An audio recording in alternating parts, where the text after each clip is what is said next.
Ladies and gentlemen, welcome to the Talkin Wrasslin podcast with your host, the macho-loving, cornet carny, little munchkin Denny Vale. And the Jacksonville wrestling fan, whose favorite wrestlers, of course, are forever and always will be the Young Bucks. Lyssie Vale. Together, these two give a retrospective of the week in the professional wrestling world throughout all promotions across the world. So let's jump into this week's episode. Oh my God!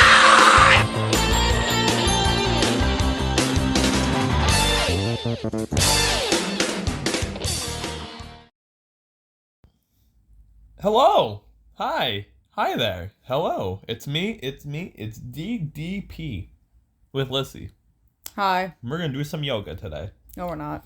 Anyway, I'm Dylan. That's Lyssie. I'm Lyssie. We're here. We're queer. Well, you. And we're full of laxative. You are. Yes, we're going to be talking about wrestling, dreaming, and sick days, because we've both been sick. Yeah. So sick isn't the right word, but for me. Before we get into our week and everything, we're going to talk about Raw. Mm-hmm. We're going to talk about NXT. We're going to talk about Dynamite and Title Tuesday. Title Tuesday. Title Tuesday. SmackDown. Ah. WrestleDream. Uh-huh. And Wrestler of the Week that I get to pick. Mm-hmm.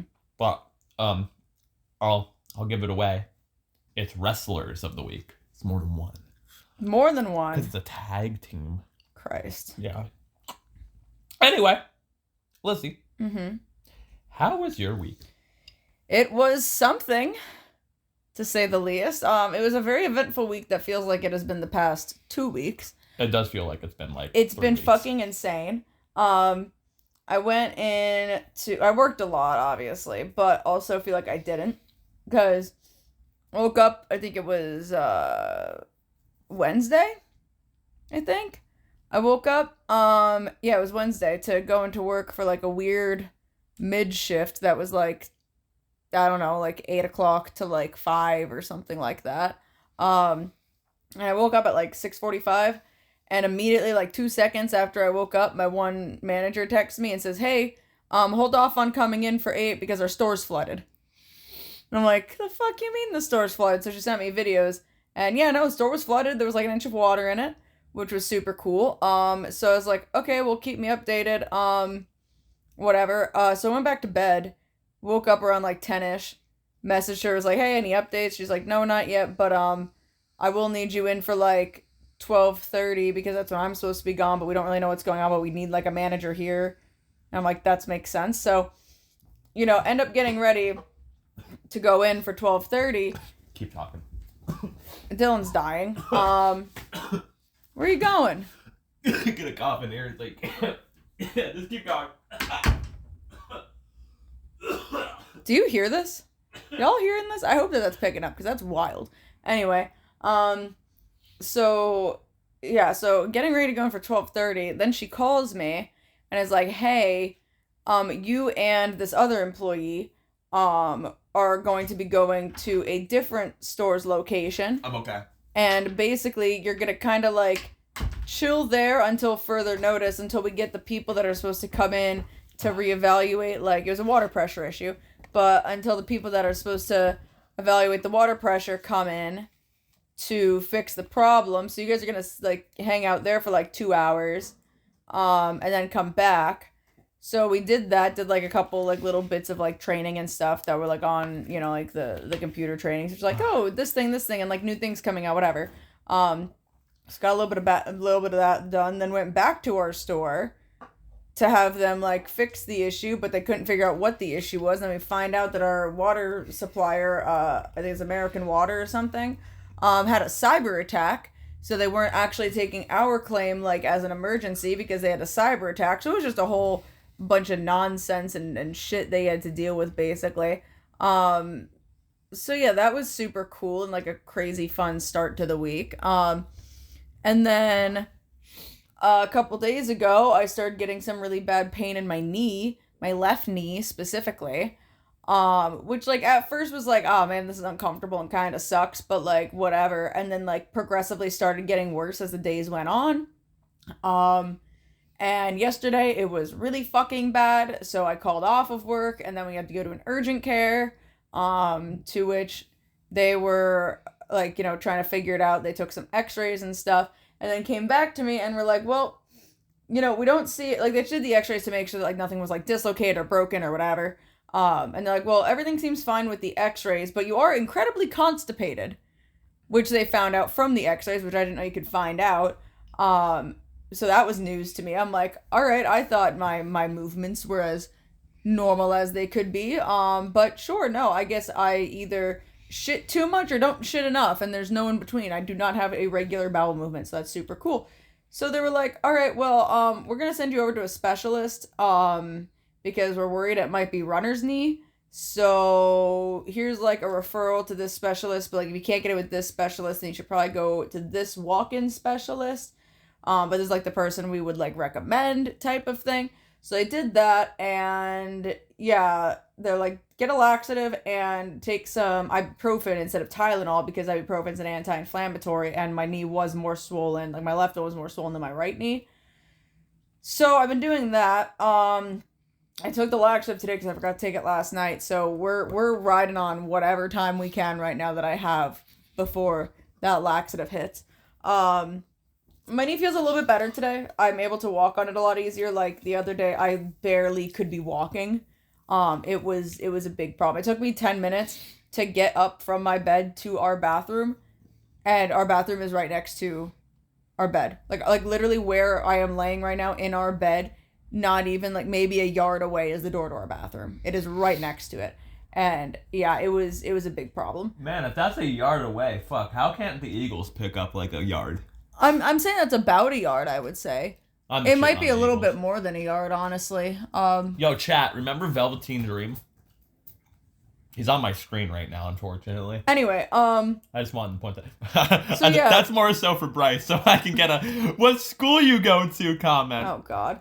So yeah, we are riding on ibuprofen and laxatives. Which, by the way, just a little piece of Lyssie information to toss in here. The chocolate laxatives, pretty good. I could totally understand how children eat an entire box of them. Totally get it. It's been a while since I've actually ever used one, so kind of forgot. But the chocolate ones, banging. Anyway, that's pretty much been my week. Oh, and I also got I got a little mini Kenny. I got my little mini Kenny from Flighty, so that was really cool. He's hanging out with me. He's the co-host. Yeah. Yeah. So he's here. But yeah, Dylan, how about you tell them about your week? My week was a little odd because it feels like I've been like on a vacation from work. Because I've also been off from work for like the past feels like a week. Like I think I only worked like 2 or 3 days. 2 or 3 days last week because I've been sick. Yeah. Like I've been like dying. I think I died and came back alive, resurrected. Which pisses me off because I was looking forward to watching Naruto today because it's a Monday and Dylan normally works. I woke up and he's still here. I'm still here. Motherfucker. I'm still here. I called off today. I feel as if we're doing this podcast right now, I actually feel a lot better than I have been the past couple of days. So I think it finally got knocked out of me. Mm-hmm. Or it could just be a mixture of weed, and I took a lot of extra strength Tylenol. More than I should have, probably. And I slept till about, what time did I wake up today? Almost 1. It was almost 1? Yeah, I slept till 1. Dog, I was on 3,000 fucking milligrams of Tylenol the other day, okay? Shit won't touch my knee. I don't know what the fuck's wrong with it. I'm hoping it's not runner's knee, because that sucks and I don't really know what to do to fix that. So that's great. I wasn't done my week yet. Alright, Dylan. Because I gotta let the listeners know I got something very important during the week, though. Okay. We went to Walmart. Sure. And I got a Tony D figure. Oh, that's right, you did. I got a Tony D. Oh, this is an unfortunate situation. And he won the North American Championship in NXT. So congratulations, Tony D. Uh-huh. Tony D. Mm-hmm. I can't wait for it, and I can't wait until I'm like, fuck it, he's the wrestler of the week. What do you think of this shit, Kenny? The people can't see Kenny. Anyway, moving on. I guess we'll get into the meat and potatoes of this. I guess. Alright. Whatever. We'll start talking about things and whatnot. I just wanted to bring up really cool because I think it's really cool. You haven't watched it yet. I need to have you watch them. WWE Vault YouTube. They uploaded, finally, the Mortis dark matches from his short time in WWE when he was going to be Mortis, Chris Kanyon. You know, I was gonna say Purple Mortis. I was gonna say, well, whatever it is, I don't want to watch it because I want to go back to watching SpongeBob when we're done with this. But I do want to go back to watching SpongeBob. But that is very cool, and I do eventually want to sit down and watch that. Ever since this YouTube Vault, this WWE Vault YouTube became a thing, everyone on Twitter, including me, because I knew that they were out there, but it's hard to find. It was like, please upload the Mortis dark matches from WWE, because it was the only time we got Mortis in WWE technically, and it was Purple Mortis. I want them to upload the Young Bucks tryout tape. That'll be funny too. I want that. There's a lot of things that still need to be uploaded, but they've been uploading some good fucking shit. Like, we're just maybe talk about this a little bit. I'm gonna go on their YouTube right now. I'm gonna point out some things that they have on here because some of them are actually like really cool. Kenny Omega, Mini Omega. You can find Kenny Omega on WWE's YouTube. Mini Omega. Fun fact. What, him wrestling or him being like an extra? A promo from Deep South Wrestling, the farm. Oh league. yeah, that's right. He yeah. Like, they upload like typical shit that you can find, like other stuff. They have. This was cool 2 days ago. I think it's from like Payback or 2014 or something. It's Dusty Rhodes' final match.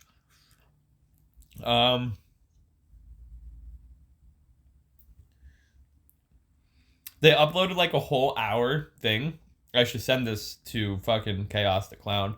The Story of Evil Doink the Clown WWE playlist. I'm gonna do that now, and hopefully he doesn't try talking to me, because I think he'll at least. I'm a nice person. Look at this little Kenny. He's so cute. The best like amount of money I've ever spent in my entire life is on this Kenny. They have Rey Mysterio's breakout match from when he was 19 years old. Oh wow. Yeah. That's cool. This from like WCW. Like, what does this tell me here? Oh no, it's a 6-man tag team match, so that's fucking cool. From AAA when Worlds Collide. That's fucking cool. It's interesting that it's from different promotions too, you know what I mean? It's I mean, 'cause they the own wrestlers. the tapes. Yeah, and the wrestlers obviously work there now, so. Like, recently they uploaded a house show from Jim Crockett Promotions from the Omni in Atlanta. Yeah. Like a whole house show, so that's cool. I'm just going through some things here. Trying to find other ones that they have. They upload like stuff like daily. It's ridiculous. So it's random shit too. Oh yeah, like no. It's never like, I mean, I'm sure maybe like if they're doing like a big storyline with someone, they'll probably upload something somewhere. Like, but it's just like, oh, here's this fucking banger. When Punk and Drew were about to have the strap match, they uploaded CM Punk versus Brent Albright from OVW in a strap match. So like they uploaded that. They uploaded Sting versus Kevin Nash from a never-before-seen WCW show called WCW Millennium Final. They uploaded CM Punk versus Jeff Hardy from SmackDown in a loser leaves town cage match, which you can find that on Peacock. But that's just funny that, like, they just randomly uploaded that. See, I'm surprised they uploaded the Sting one. I mean, he was retired from AEW, or he's retired from wrestling now. I'm sure he still probably works with AEW with, like, some backstage stuff or whatever. The day Sid died, they uploaded so much Sid stuff. Yeah. Like, it's crazy. Drew McIntyre... Wait, what company is this from? Drew McIntyre versus Ethan Page. Anything goes match. Evolve. Well, Evolve was technically like WWE. Yeah. But like from their time in the Indies, they have that. Do you remember these 5 WWE superstars? Stuff like that. I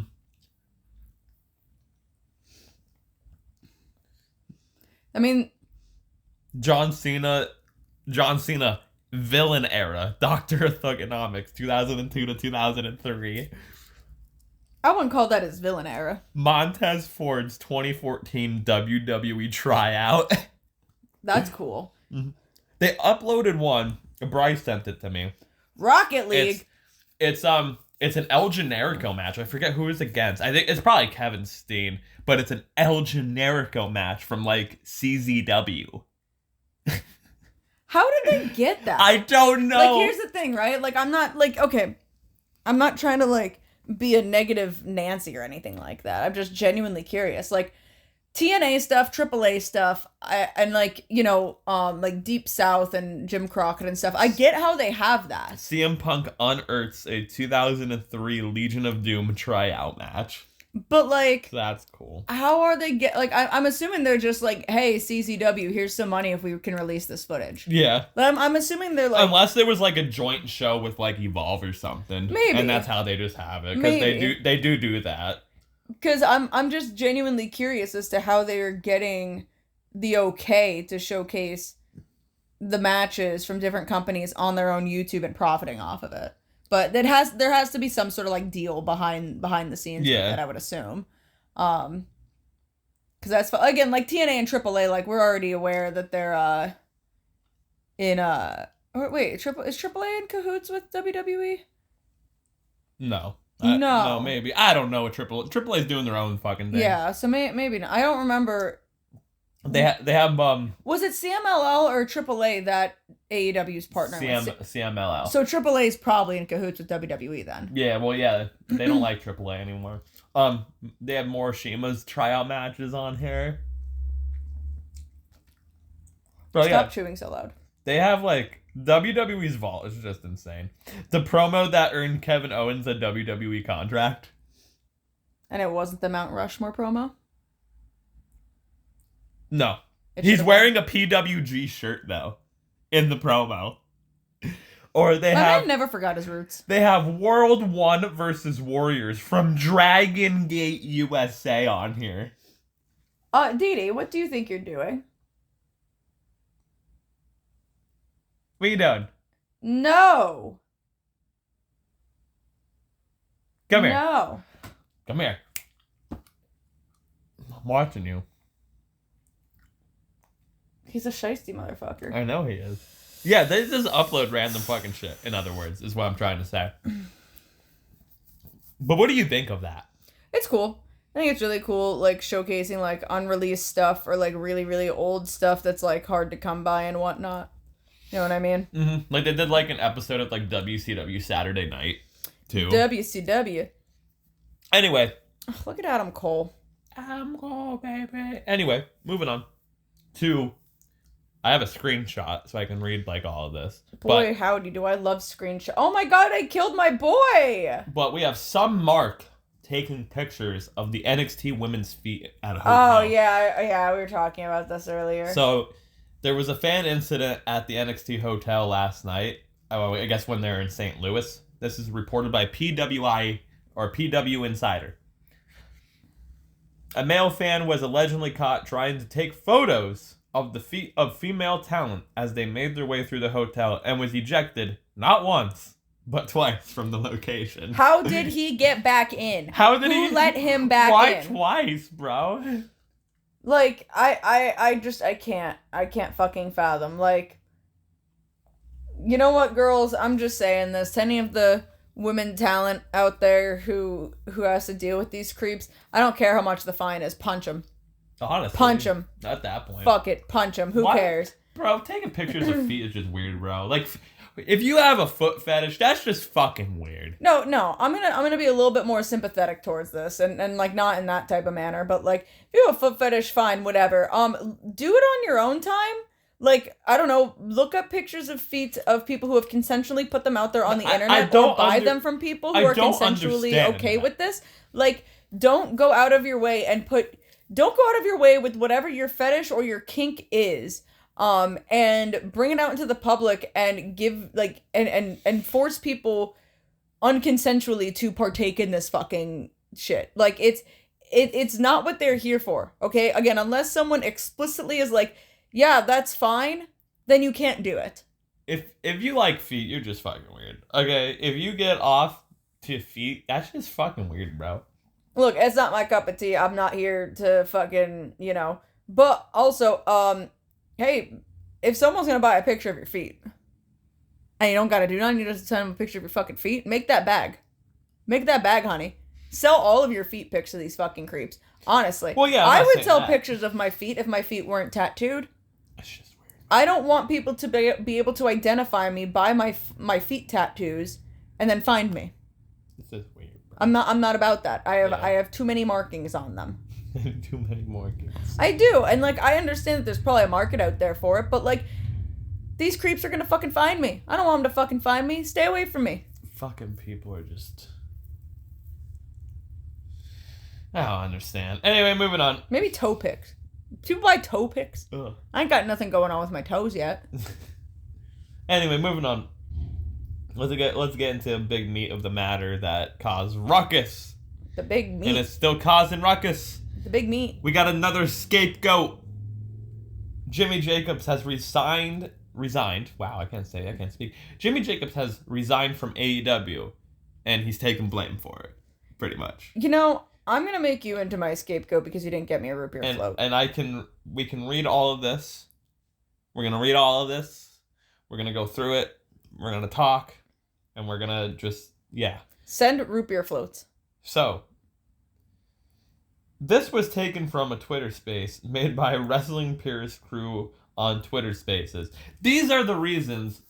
They made Jimmy Jacobs resign. So, what people are saying, and it's possibly true, AEW's creative has sucked. I'm going to be out there and just say sucked. Lyssie will say it's taken a backseat or whatever and try to be nice about it. I'd say there's some good stuff, but there is a lot of not good stuff. And I don't know if Lyssie is in the same boat as me, but that all comes down to Tony Khan needs to start taking blame for it, because he is the one that owns AEW, and he is the one that is ahead of everyone in AEW and is the head of creative and signs off on these ideas. Mm-hmm.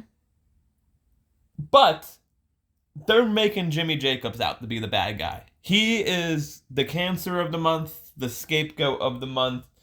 First it was Cody, then it was Punk. Britt Baker was in there at one point for something. Everyone was. No, it was never Punk. It was Jack Perry. He's the scapegoat. That's his gimmick. Anyway, Jimmy Jacobs was TK's right-hand man from 2023. Okay? Was a big reason for the rankings going away, when that was reported prior that it was Punk. But if you go back and look at everything, the fans didn't even want the rankings to come back. They dropped them fast because it's dumb.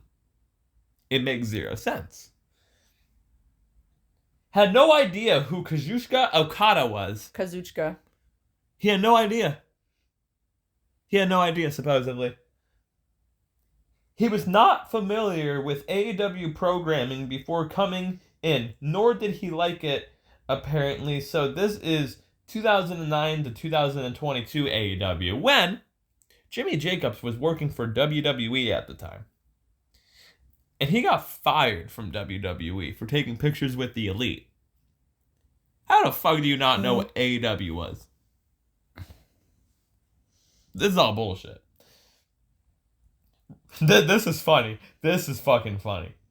Responsible for the Learning Tree program. He created it, not Jericho. Every single Learning Tree segment in all capital letters was Jimmy Jacobs. No. No, that's completely straight out of Jericho's head. Full Gear 2023, the main event and how it was booked, which everyone hated. What was the main event of Full Gear? It was MJF and Jay White. Oh, right. And MJF won with one fucking leg or whatever. Mm-hmm. He did the cool RKO spot. I feel like MJF in the Full Gear 2023 match right now. Yeah. Yeah. Did not want to push Daniel Garcia. Found it laughable when it came to pushing Daniel Garcia. Bro, this is all out of their ass, bro. Was opposed to having Takeshita win the ladder match for the TNT title. Continue, just keep talking. They were comparing Jimmy Jacobs leaving to Vince leaving, creative-wise. Continue. Was said to be Dynamite's top writer. An AEW talent was listening anonymously to the space and essentially agreed to all of this that I just read. Small note. He notes Pepperman, the girl writer for Mercedes, had never watched AEW before. She came on too, but is seen as a positive force in AEW to her improvements for the women's division. And that's all I have. Okay, so... Let's see. What do you think of all of this bullshit? Because that's exactly what it is. So, who reported this? This was taken by WrestlePurist. And where did WrestlePurist get this from? They heard this from someone in the locker room. That's what it states at the bottom. But there's no, like, source. WrestlePurist is the source. No, but it's just an AEW talent. So here's the thing. I'm taking the entirety of the thing with a fucking grain of salt because a lot of it's conflicting and doesn't make any fucking sense. Like you were even saying, like Jimmy Jacobs not knowing what AEW was. Bro, he was on shows. He was booked on shows. He was wrestling on shows with Okada. How do you not know who Okada is? Yeah, like he knows what AEW is. He's friends with the Elite. He knows who fucking Okada is. Like, and here's the thing: just by those 2 points alone makes this entire thing, and you know, the Chris Jericho thing too, because I firmly believe that learning tree thing Chris Jericho came up with and was like, I had an epiphany. I think that with those points alone, this entire thing is null and void, and I don't believe any of it for a second. I don't believe that, and I don't believe that AEW, like, I don't think Tony Khan made this up either. I think that this is like an entirety it's in its entirety fucking bullshit. Who the fuck you? Whoever stated any of this information hates Jimmy Jacobs, doesn't know anything about Jimmy Jacobs apparently, just from those points alone, and is just it almost feels like an intentional slandering. Who just pulled this out of their fucking ass? Like, again, unless reports come out later. And it is confirmed that this was, like, 100% true. Even if it was an AEW talent. Like, let's just fucking say, I'm gonna pull a name here. Let's say Wheeler Yuta said this, right? Why? I don't know. I'm literally Googling, like, who has heat with Jimmy Jacobs. Like... Because I forget I don't know if he's been in any backstage. I forget everything. Let's just say, hypothetically speaking, Wheeler Yuta pulled this out of his fucking ass. And was just like, yeah, I don't like Jimmy Jacobs, so I'm going to go to a journalist. I'm just going to tell them all this fucking bullshit. Just because. It doesn't feel fundamentally accurate. Now, granted, the 2023 product was fucking abysmal.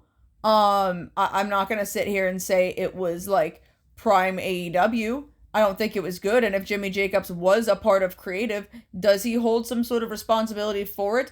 To a degree, yes, but like Dylan said, like, I do agree that the main fall has to fall back on Tony because he's the one okaying everything. But it should come down to, like, hey, creative sucks because the writers are coming up with shit ideas, which again deserve to be called out, but also deserves to call out Tony Khan for okaying these shit ideas and not listening to the reception of the fans. But either way, that's neither here nor there when it comes to the situation, because there's just so much absolute fucking gargled bullshit. You know what I find funny? What? So whoever reported this in the AEW locker room or whatever, they know that the learning tree segments are bad because they literally said Jimmy Jacobs books it. Literally, like they literally admitted without admitting to it that they know that the learning tree segments are bad. Literally, whoever said it is out for Jericho because fuck Jericho and Jimmy Jacobs. Bro, fuck. It's like, yeah, and the learning tree. I said your favorite words, jingle jingle. Learning tree. I'm gonna make a tweet Jimmy later. Jacobs. I'm gonna literally crop that and be like, wait, out of this whole Jimmy Jacobs thing, no one has fucking realized that whoever reported that, like, whoever said this to said reporter, literally knows that the Jericho shit... They singled out the Jericho stuff specifically. The Jericho... Like, bro, they know that the Jericho shit was bad and the Full Gear ending was bad. Hold on, was there anything else? Because this is fucking hilarious when you start thinking about this. I deleted it. Fuck. I didn't mean to delete it. I've got recently. But yeah, I think it's kind of a bunch of hubbub. There it is. And honestly, it could have even been not a AEW star. It could have just been somebody saying, oh yeah, someone in AEW told me this. And it literally was nobody. Like, it was not an AEW person. It was just like Joe Schmo from around the corner. And whoever reported it really fucking is butthurt about the rankings. The rankings suck. It was a cool concept first because you were doing it right, and then you guys went to shit with it. It sucks. It's stupid. Fuck like, the rankings. Let me wait. Do you still have that list up? No. Oh, because I was gonna say, let me go back through it really quick. I can find it. Because I just want to, like, point by point look at this. So point by point, Jimmy Jacobs was the right hand man from 2023. Sure, all right, that's a bullet point. Whatever. Big reasons the ranking going away. Who cares? I have not heard anybody complain about it since it went away. Does not know Kazuchika Okada. That's actually bullshit. Not familiar with the AEW program or liked it. Literally also complete fucking bullshit when he knows the Bucks and the Elite and yada yada yada. Well, I mean, maybe he didn't like it, but like, you know what I'm saying? Like, he could have not been a fan of it. In other words, he knew what the product was. He knew what AEW was. He knew what it was. Responsible for the Learning Tree program. No, I'm not. You cannot tell me that anybody else came up with this idea aside from Chris Jericho. I will not believe it. Full Gear 2023 main event and how it was booked and everyone hated it. Maybe. I don't really know. But also, again, I wouldn't put it all on his shoulders. I don't think he's the guy that's, like, just choosing out finishes. Like, here's the thing, right? Like, when it comes to the finish of a match or a match, AEW... That's Tony. Well, not only that, but AEW gives a lot of creative freedom still to the wrestlers. They're not going up to MJF. Like, Jimmy Jacobs is not walking up to MJF and Jay White and saying, okay, so this is going to be the finish to your match. No, he might be. I mean, he might be, but I wouldn't really put a lot of weight on that. I would think that maybe MJF and Jay White have some ideas, and maybe this was a back and a forth type of thing. I don't really know. But again, either way, that still falls on Tony. That doesn't fall on Jimmy Jacobs. No, what I'm saying is that MJF and Jay White probably had the spots planned, but Tony has the who's going over planned. They have the who's going over, but do they have the how? In DCW and KWA, it was do whatever fucking spots, unless I need a fucking spot for this finish. Yes, but what I'm saying is, so do they have the how? Because is this going to be a thing where Tony's like, well, yeah, MJF's going over, figure out everything in between, and then them figuring out everything between was, all right, MJF's gonna, like Jay White goes up to MJF, he's like, I'm gonna make you look like a fucking rock star, and this is how they're envisioning it. I'm gonna make you look like a fucking rock star, you're gonna have, you're already beaten down, you're kind of hurt, so we're gonna really play into that, you're gonna be like, fucking like dying, you have one leg, and you're still gonna beat me, I'm gonna make you look fucking crazy. Never believe a motherfucker that says, I'm gonna make you look like a rock star. And everyone's just like, hell yeah, and then that's just how it is, and they just went with it. Like did Tony and Jimmy Jacobs really say, yeah, MJF, you're gonna go in there, beat into fuck, or did they have more of a hand in it? That's what I'm saying. Did not want to push Daniel Garcia. I really don't fucking believe that. I don't fucking believe that, especially with, like, how much Tony loves Daniel Garcia, it seems like how many fucking videos have we seen out there of Tony Khan and Daniel Garcia doing their little dance, and like you could tell Tony really fucking likes Daniel Garcia and he wants to fucking push him. Why would the right hand man not want to do that? That makes no sense to me. Maybe he didn't. Maybe he didn't. Different strokes for different folks, you know? But, I mean, I don't know. If you're looking at it for the betterment of the product. Just because we like Daniel Garcia, Lyssie, doesn't mean people don't like him. I'm just saying. Some people don't. I'm just saying. Was opposed to having Takeshita win a ladder match for the TNT title, even if that's true, you're wrong. They were comparing Jimmy Jacobs leaving to Vince leaving creative-wise. They made Jimmy Jacobs be out like this evil fucking guy. Yeah, like, I don't even really know what the fuck that means. And honestly, I haven't even heard anybody talking about Jimmy Jacobs leaving until this thing was put out. I never heard anyone talking about Jimmy Jacobs, pissing and peeing on women's either. No, so. what I'm saying is like I have not even heard anything. And if reports come out that he did, I will come back to this and apologize. Was said to be Dynamite's top writer. Again, that falls in the head of Tony, because even if he was a top writer and it was shit, Tony should have known it was shit and said something. AEW talent was listening anonymously, yada yada yada. And then the women's division thing, which whatever. It just sounds like a bunch of hubbub, and it sounds like we're putting a lot of like upcoming names, like we'll use Daniel Garcia and Takeshita, upcoming fan favorites and upcoming talents, fan favorites, to use them almost like of what's the word I'm looking for? Like hot words, if that makes sense. Like when people just use like specific words without really like knowing what they mean to just garner the attention of people. It seems like Daniel Garcia and Takeshita, again, they're these really beloved faces in AEW, and they're not like the super big names. Like, they're not like the Young Bucks, they're not like Kenny, they're not like MJF or anything like that. But people are like, there's a big future here with these people, so we're gonna make Jimmy Jacobs look like the guy who's trying to dampen the future of these young talents for literally whatever reason that everybody loves so much. And again, I could be wrong. He could not like it. He could just genuinely not like their style or like how they wrestle. This is what AEW does, though. They do this all the time. When someone leaves, they're the fucking enemy. It sounds all very contradictory, and I just don't believe it. Like, is Danielson gonna be the enemy now? So you're gonna sit here, right? Spoiler alert. You're gonna sit here, right? And you're gonna tell me that Jimmy Jacobs, the guy who's friends with the Elite and has wrestled Okada and this, that, and the other thing, isn't a fan of Takeshita's wrestling style? You're gonna sit here and tell me that he doesn't think Takeshita deserves the TNT belt from the work that he's put in? This is what AEW does. It doesn't seem... honestly, it doesn't seem legitimate from whether it's from anybody in AEW or it's from Joe Schmo down the street. It just sounds like someone's making up a bunch of hubbub. Like, this is what they do. Someone leaves and they're the enemy. And again, if I'm wrong and this is all right, then I do feel really bad for Takeshita and Daniel Garcia. Because now we're going to be getting the same fucking people that were like, in 2020, Bobby Lashley as WWE champion, what the fuck? And now we're gonna get those same people being like, oh my god, Bobby Lashley. I always loved Bobby Lashley. Like, but we're like, you can't tell me I'm wrong. That it is like that. It's like that with WWE it too. Is. But we're talking about AEW now. Of this person left. Like, I'm not talking about the fan base now. I'm talking about the inside people or whatever the fuck. This guy leaves. He's the enemy. Punk left. Well, got fired. He's the enemy. No, Punk still can't shut the fuck up. So. Cody leaves. He's the enemy. Jade left. She's the enemy. I haven't seen any sort of negative implications against Jade or Cody from the AEW roster. Not now, no. But when it was happening, yeah.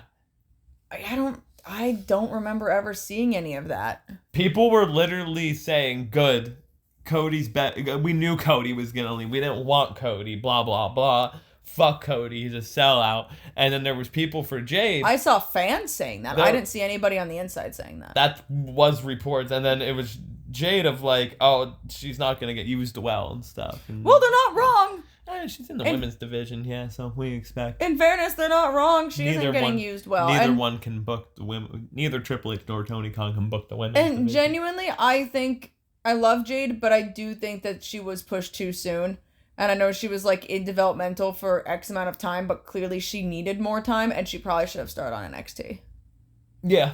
I don't think they should have just put her on the main roster. I think they should have started her on NXT. She had that fucking star power, though. So she had the star power. They kind of were like, oh, we kind of have to. Don't get me wrong, but like, let's take example. I know this is a little bit off track, but let's take example Julia and what she's like. Not only was she like a big name coming in, but her talent and her ability can run circles around Jade. Not to sound mean or anything, I think the whole Julia and Jade thing is a couple of things.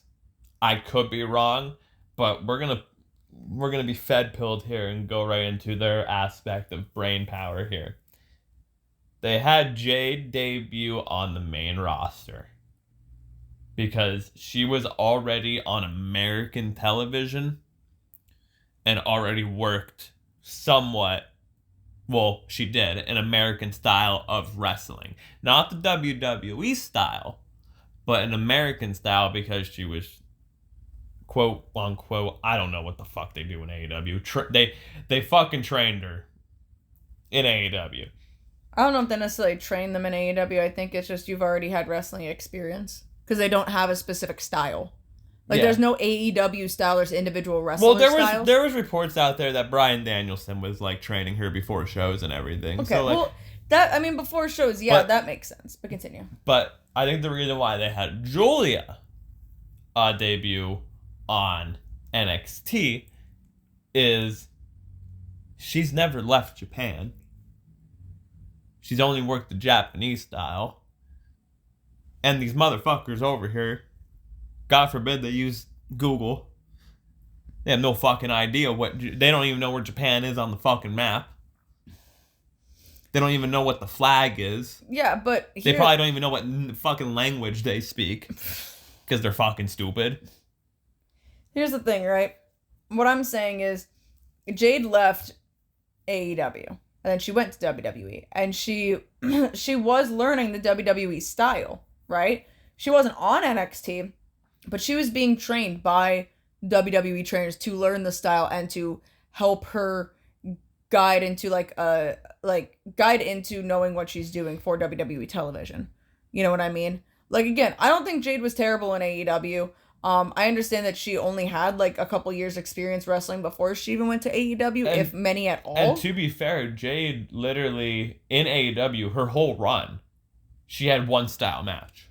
Yes. However, my point is that if they could take Jade and they could put Jade in the like non-developmental televised developmental section, like I don't really know what that, like just the training, no TV, just training. She's in Florida. And then put her on the main roster instead of putting her on NXT because they want her to learn the WWE style. Why did they not do that with Julia?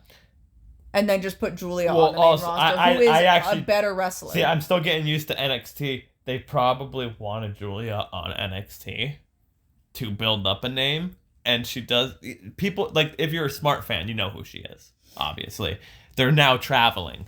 I mean, yeah. So maybe it was one of those, like, hey, we got someone here. But I would also say, could you imagine Jade on NXT, who already does have the star power of the name, and people are excited because, they got this person from AEW now. I mean, she just was, actually. Well, yeah, she was now. But what I'm saying is, like, I feel like with all the hype that went into Jade, putting her on NXT would draw more viewership to NXT and the developmental brand. Again, like I think we said last week, they don't necessarily need to draw more attention to Raw or SmackDown. You know, we'll come back. We're gonna come back to this conversation later because there's more that we can talk about when we bring it up. We got things to talk about, main roster and NXT, and we'll see what see if your opinions still stand on this. So to wrap this all up, what are you saying about Jade and Julia? I'm saying they should have been flip flopped. Okay. I'm saying they should have been flip flopped. Okay. Why?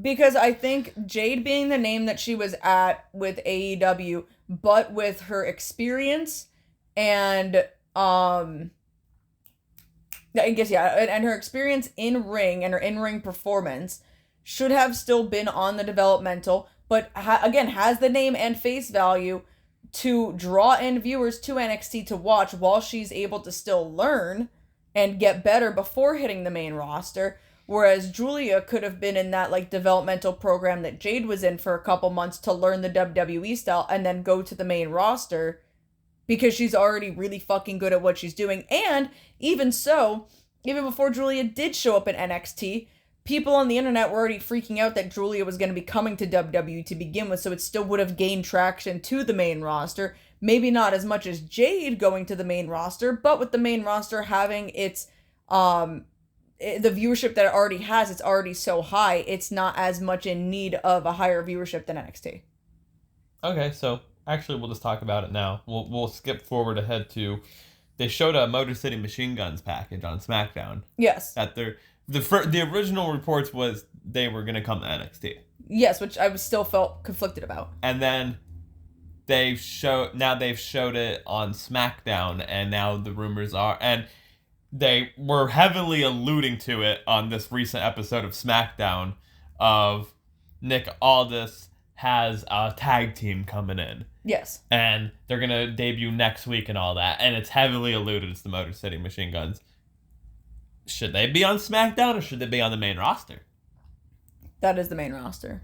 SmackDown. Oh, yeah. Roster. Should they be on SmackDown or should they be on NXT? So I was conflicted when I first heard that they were coming to NXT because of, I was like, oh, these guys have been around the block for a long fucking time.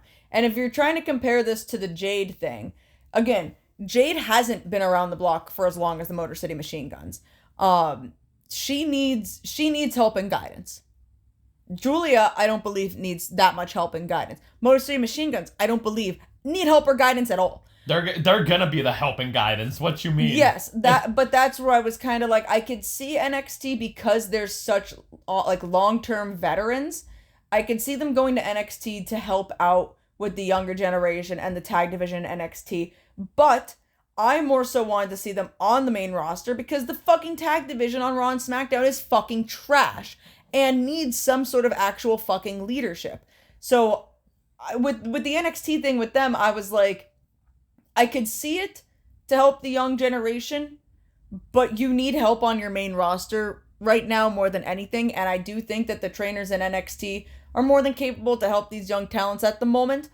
I feel like Motor City Machine Guns should be on the main roster. They don't need this big developmental learn the WWE style. I'm sure they're going to learn the WWE style, but again, they're fucking vets. They know what the fuck they're doing. And I think that the main thing right now is the tag division in WWE needs a lot of fucking help. They need a real fucking established tag team to come in for that division and fucking save it. And I think that's what Motor City Machine Guns is going to do. And I think that's the better course of action for them. And then maybe like once things kind of start going a little bit better, they might have like an escapade down to NXT. And I could definitely see that in like a year or so once they kind of get things going to be like, okay, now that that's all done, come down to NXT, help the upcoming talent in the tag division here, and we'll see what we can go on there. And again, bring viewership back down to NXT as well. People know who the Motor City Machine Guns are.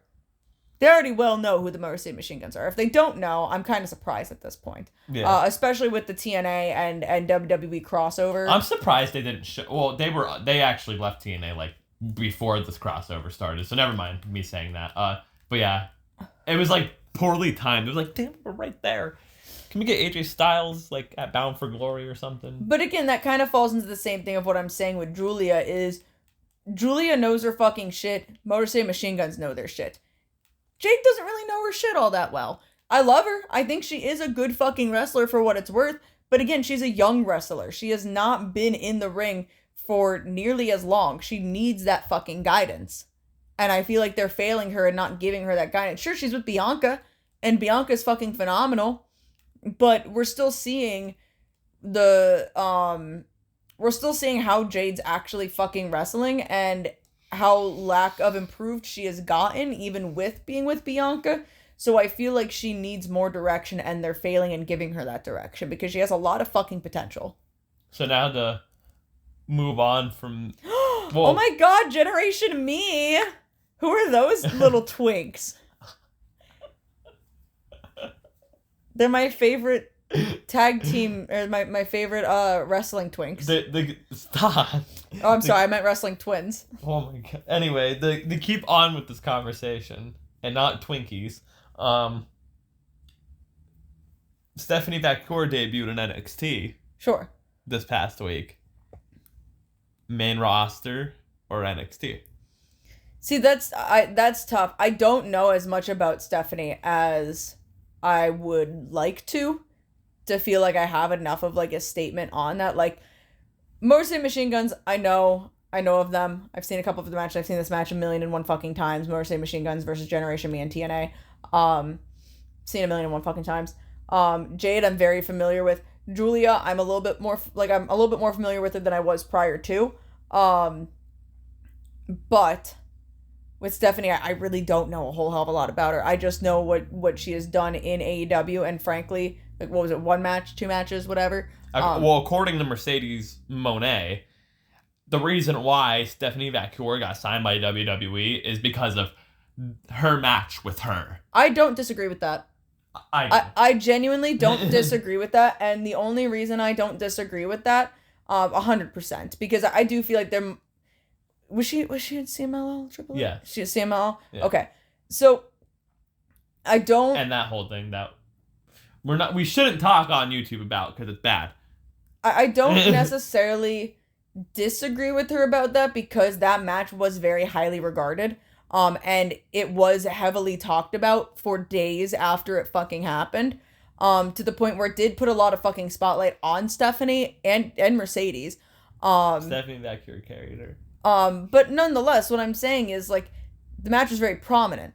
So with it being talked about as heavily as it was on social media, I don't necessarily see it as impossible for it coming across someone in WWE and being like, hold on, let's check this chick out, because I know AEW is probably going to be interested in her, but, like, she's pretty good. Why don't we reach out? Why don't we make an offer? We're interested in her now. Whereas if prior to that match, I don't think there was any discussion about her. I'm not trying to say, like, I don't think they knew her. They might not have. But I don't think they necessarily saw her capabilities. And with her capabilities being showcased, I think they had a little bit more interest in it after that, because it's very coincidental that match happened, and then she was going to be on track to go into AEW, but then she switches shifts, drops everybody, and goes to WWE, like, overnight. It is very coincidental timing, if you ask me. What do you think of the NXT women's division, though, heating up with it seems like the Mount Rushmore, I guess, of the women's division would be Roxanne Perez, Cora Jade, Stephanie Vacuor, and Julia. Well, I don't watch a lot of NXT, so I can't really say much, because, again, I want to watch NXT for the matches without all the fucking stupid-ass fucking childlike fucking promos that are in there. But I like Roxanne, I like Julia. Again, I haven't seen a whole lot of Stephanie Vacuor, so I can't really comment too much on her. And I hate Cora Jade. Like, I hate Cora Jade. Why do you hate Cora Jade? She's annoying, okay? How like, is she annoying? I don't even give a fuck about, like... I literally don't even give 2 single solitary fucks. She could be the best fucking wrestler in the world. She annoys the piss out of me. She just came back after, like, tearing her ACL. I'm so fucking sick and tired. What has she done? She had that fucking beef with Sky Blue, saying Sky Blue's consistently fucking copying her, and how she did it first, and she's better. Oh, she stole my God. gear. She stole my gear look. Oh my gosh, God. here's my skateboard. I'm a skateboard chick now. She feels like a poser. Okay, Ghostifer, hey, Ghost, get your fucking ass off the goddamn wall. At you. Yeah, don't fucking backtalk me, bitch. Get away. He fucking did. Dick. I just don't like Cora Jade. She just annoys me. Her face annoys me. I don't know what it is. Like, the thing is, this could easily be an Ospreay situation again, where, like, for the longest time, I fucking hated Ospreay. And it was simply because I was like, I don't give a fuck how good of a wrestler he is. He has a punchable face, and I hate him, and I just don't like him. And then, like, after a while, I was like, okay, I lied. I actually really fucking like Will Ospreay. It could be an Ospreay situation again. I'm never opposed to having an Ospreay situation happen twice in my life. But at the moment, like, I don't see anything that cool about her. And I think I just genuinely think she's really fucking annoying. So yeah, I don't really have much else to say about that. But, I don't know, maybe we'll start watching NXT more. I mean, I'm not gonna be, like, you know, really gunning to watch it, because, again, like, every time I watch it, I feel like I'm losing brain cells. But I do want to see what they do with Julia. I do, because she is so fucking good. And, like, again, that will draw me down to watching NXT, sure. But I think I'd be, honestly, like, again, not to, like, sound like this person, but I think maybe I would have been watching NXT a lot more if Jade did debut on NXT. because I'd really want to see what they were doing with her. Where now I just feel like she's thrown to the wolves again. Yeah. Where Julia, I have hope for that she's gonna do good no matter what the fuck she's doing. Like where Jade, I would have been more interested in seeing a development happen. That's fair. But I mean, nonetheless, really, if we're gonna talk about it in a non-biased point of view, Cora Jade, Roxanne Perez, Stephanie, and Julia, all are like, so Stephanie and Julia obviously coming in, obviously big enough names in their own retrospect. Where Roxanne and Cora seemingly are two of the biggest names, if not the biggest names in the women's division in NXT, if I'm not mistaken. Again, they pretty much are. I say I could be wrong. I don't watch it often, but if there's anything I know about NXT, I know Cora Jade's there, and I know that fucking Roxanne Perez is there.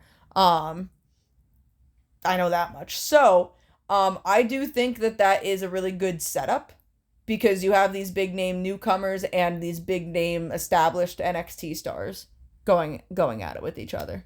So I feel like that could be really good. And also the other thing to add on NXT, because we watched it, but it was just like one of those like weird episodes. I really liked the setup of the small arena they had. Yeah, it's cute. Do you think AEW should do that? I wish someone did that to me. What is that maneuver? That's like the Billy Goat's curse. I feel like that would crack my back so good. Like, remember the finish I would do? It was Wings of a Butterfly. Yeah. It's that, but all you're doing is picking them up with your arms as well. Like, by their arms. I feel like that would crack my back. It probably would. Jeremy Buck getting his ass handed to him right now. But yeah, do you think AEW should do that? Like, small arenas? Yeah. Like, here's the thing. You gotta admit, like, you know, they don't fill out the whole arena. So they don't. If they don't, you gotta do small. Here's the thing, right? Here's what I'm gonna say. Because again, I will still always stand by the fact of, like, as someone who's gone to AEW shows, you can't buy the seats where they're tarped off already. You can't. They're not for sale. It is literally impossible to buy a seat there. However, if they were filling up the arenas, they could, though. However, what I'm saying is, if you're gonna already have predetermined tarped off sections and not even bother selling the fucking tickets, you might as well at that point go to a smaller arena where you can not necessarily house more people, but house the same amount of people and make the arena look fuller. I do think that they should do that, and there's no harm and foul in doing that because you're still selling the same amount of tickets as you were before. Exactly. It's not like you're downgrading anything. You know what I mean?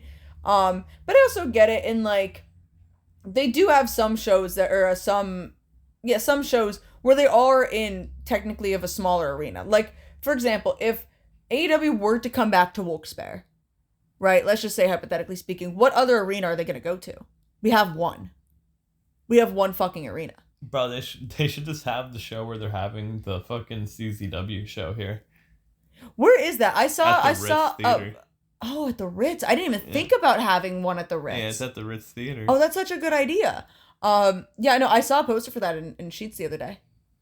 Yeah, they have Brian Kendrick's gonna be there. When our store was flooded and we couldn't use the bathrooms because the main break and the toilets weren't flushing. So me and my coworker went up to, there's a Sheets literally like right next to our fucking store. So we went up to the Sheets and we were walking in and she goes, "Lyssie," and I was like, "What?" And she pointed at the sign. She's like, "This looks like something that you'd be interested in." And I was like, "What is it?" And I looked at it. It was CZW, and I was like, "Oh, fuck CZW." Yeah, fuck CZW. Fuck CZW. But yeah, you're right. I would be. So fuck CZW. Yeah, no, I didn't even think about the Ritz. Okay, so there's the Ritz and there's Wachovia or Mohegan Sun. I'm trying to think of like other places. I'm sure there's other places, but I'm not aware of them. You know what I mean? Like I'm not too sure where they'd be at personally. Do it in the mall. Oh my god, could you imagine? Could you fucking imagine? That'd be sick. But actually, they could at Steamtown. Yeah, they could do it at the Steamtown Mall. Yeah, indie promotions do it at the Steamtown Mall. But what I'm saying is, like, they're maybe not our area specific. I'm just using our area as an example. But there might be even smaller towns with only one arena. And well, yeah, like Allentown. Yeah. So, like, here's the thing, right? Like, if they want to go back to Allentown, they might end up only having one option. So I understand, like, again, I'm not in this business side of it, obviously. I understand, like, hey, we are expecting that we're going to sell 5,000 tickets. And our only option is a 10,000 seat arena. So we're going to tarp off these sections. We're going to sell 5,000 tickets. If the demand's higher, we'll open up these sections type of thing, because this is what we're expecting. And only really necessarily having those same options. However, I do think there probably are, if NXT's finding these smaller venues in some places, I'm sure AEW can. And again, like, I don't see any harm in it if you're only going to be able to sell 5,000 tickets and you have a 5,000, 6,000 seat arena, you might as well do it. Fuck it. Why not? Let's go to the ECW arena. Oh, God. Anyway, moving on to Raw. Back to 2 hours. And I still couldn't make it through it. Yeah, I fucking... I probably will tonight because I slept till 1. Yeah, right? But anyway, there's only a few things to talk about. CM Punk cut a typical "I'm not working that Saudi show" promo. Pretty much. You think CM Punk enjoys a root beer float? I don't know. And then Seth Rollins interrupted Punk and does the typical "I'm back" promo, and that he's coming for Bronson Reed. So we're getting Seth Rollins and Bronson Reed. That's going to be cool. Sure. Moving on. Well, supposedly they're doing this because it was supposed to be Seth Rollins versus Bronson Reed at Elimination Chamber in Australia. And, like, Seth got injured. So. You know, I really quick, I actually just want CM Punk to come out, like, after the Saudi show and go, actually, no, I'm just retiring. I'm done. Bye, guys. Yeah, and, like, just funny. Leave. Like, he's like, that's all I wanted to do. That's all Later. I wanted to do. Fuck this shit. Can you imagine? I want CM Punk to hold the Crown Jewel title. No. The New Day saga continues with Xavier Woods losing to Jey Uso, and he doesn't shake Jay's hand. Braun Breaker then attacks Jay and Kofi Kingston, and attacks Jay.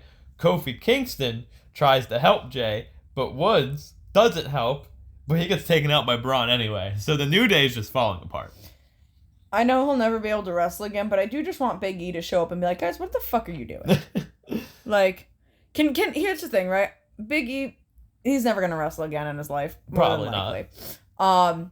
However, I do think that with the New Day starting to fall apart, Big E could just kind of show up as the dude that's trying to keep everyone together, and he could just kind of walk around with them and be like, hey, no fighting. Remember when Odyssey Jones was a part of the New Day for 2 weeks? Yeah, and then he got fired. Yeah. What the fuck? I just want to see that happen. Just Big E going, hey, no fighting. Here's some bootios. And that's it. Man, like, that's all he does. I know it was an accident, but fuck Rich Holland. Is Rich Holland still wrestling for WWE? I think he's in NXT. I don't know. Christ. Anyway, moving on. Sheamus and Pete Dunne had a banger in a good old-fashioned Donnybrook match. I should have actually watched this match because I like both of them, but it was a banger. I did not watch it. It's just because Pat McAfee wasn't on commentary. I miss Pat McAfee. You see him every Saturday morning. College football. I don't care enough about college football like I care about wrestling. Oh my god. Moving on. Dynamite was on a Tuesday night. Yeah, weird. At 9 o'clock because it was Title Tuesday. They didn't do a lot of good ratings. Anyway, moving on. Darby Allin barks at Brody King. That was so good. Just barked at him. Come at me, dude. Hoo, hoo, hoo. Oh my! Like, here's the thing, right? No, I don't want to skip over this promo. I want to talk about this really quick. I genuinely think that, I mean, obviously Brody and Darby are very good friends, probably best friends. If I'm gonna be so fucking for real with you, and I really, in my heart of hearts, know that these two were backstage and were like, let's just go out there and let's just fucking spit nonsense, dude. Let's just have some fucking fun. Let's just be silly, goofy guys. Like, I bet you they're like, all right, we're going to have a bet whoever cracks first. Right? Like something like that. It was like, I'm going to get you to break. No, I'm going to get you to break. All right, bet. I bet you will. It's just, I don't know. I love their dynamic. I saw someone on Twitter say, hear me out. And it was a picture of Brody and it was a picture of Darby and then a picture of the tag belts. And I was like, actually, I know he's with House of Black. Yeah, but actually, let it happen. Fuck it. Why not? I want it. I want it so bad. Moving on. Jake Roberts trades Lance Archer to Don Callis. And Jake Roberts receives Roosh, the Beast Mortos, and Trilistico. How are you going to trade a guy? How are you trading guys? They traded a guy for 3. Which, I mean, if you Lance don't Archer's know, a tank. it makes sense that Jake Roberts just is hanging out with luchadors because he was in AAA. So, I mean, it makes sense, but, like, okay, whatever. Like, Sure, why not? sure, whatever. Actually. Yeah, I don't know. I mean, I don't like the Don Callis family. And by that I mean I don't like Don Callis. So like I don't know. I'm not a big fan of like a lot of the underlying story or whatever that goes on with Don Callis. Like it's very overused, overplayed out. I'm kind of over it. But I like the wrestlers that are in this faction, and adding Lance Archer to it is no it doesn't change my mind. Like I still love all the wrestlers. I fucking love Lance Archer. I don't know. I just hope they don't make him look kind of silly. And then we had cool lucha things from Hologram and Commander. That was a good match. Love lucha. On Title Tuesday when none of them hold titles. Daniel Garcia is still all elite. Yeah. I assumed. He's still all elite. I really honestly assumed that. I did not think Daniel Garcia was going to be handed a live mic to go out there and go, I'm gone, bye. Fed time. That'd been the funniest Fed shit. time. Just like everybody wants me to. I'm going to go fuck all the NXT women. Fed time. Like, that I was not You think expecting. he would? No. He I would. don't. Come on, look at him. I Look at that genuinely man. don't. I think that man cares more about real graps than real ass. You know what I mean? I don't know about that. Anyway. Bryan Danielson was one of his favorite wrestlers growing up. That man gets off on real graps. No exception. That is it. Anyway, moving on. This makes zero fucking sense because she just turned heel like 2 months ago. Chris Statlander is a face again. Yeah, sure, why not? She was sick of the uppies. I don't care. Whatever Chris does, I'm here for it. I like Chris Statlander. I don't care if she's a face or a heel. I really do not give two single solitary fucks. Just give me Chris. Anyway. Will Ospreay broke up with Don Callis. I know, which, like, good. That's going to come to haunt him when we talk about WrestleDream. Like, good, because fuck Don Callis. But at what cost? Then we had SmackDown. Ugh. What happened on SmackDown? Acknowledge Big Jim. Roman said acknowledge Big Jim. Is that what he's fucking Yeah, saying? he said acknowledge Big Jim. Roman has a baby face with Jimmy is funny as shit. They're funny as fuck together, bro. He ain't Slim Jim, he Big Jim. Snap it to a Big Jim. And then Big Jim was telling Roman that they needed help, and Roman was like, no yeet. No yeet. Because the crowd was literally like, yeet. No So yeet. they're already teasing the Usos reunion, which is cool. And then moving on to the Kevin Owens, Cody Rhodes, Randy Orton saga. Yeah, which, like... Can you hold the vape? Can you hold the vape? Kevin Owens can do no wrong. I don't care. Like, Kevin Owens is not wrong. The friends are fighting. Yeah, they're fighting. Sure, that's fine. But, like, Randy's gonna be on Kevin's side anyway. Randy's gonna turn on Cody.